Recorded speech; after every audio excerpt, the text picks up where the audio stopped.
Model land leasing చట్టం. Model land leasing చట్టాన్ని నీతి ఆయోగ్ 2016లో సూచించింది.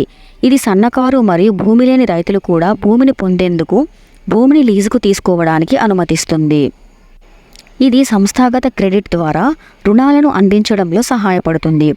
భూమి లీజింగ్ను చట్టబద్ధం చేయడం ఈ చట్టం యొక్క ప్రత్యేకతలలో ఒకటి.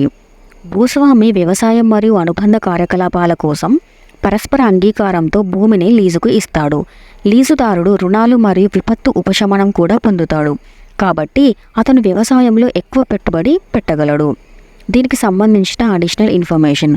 భూ యజమాని మరియు కౌలుదారు మధ్య వివాదాన్ని పరిష్కరించడానికి ప్రత్యేక ల్యాండ్ ట్రిబ్యునల్ ప్రారంభించబడింది.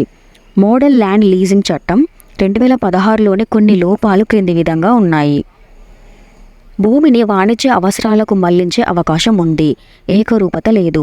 భూస్వామ్యత్వం ఉండదు. చిన్న సన్నకారు రైతులు దోపిడీకి గురవుతారు. ఆర్థిక సంస్కరణల సమయంలోనే భూ సంస్కరణల 2వ దశ ప్రారంభమైంది.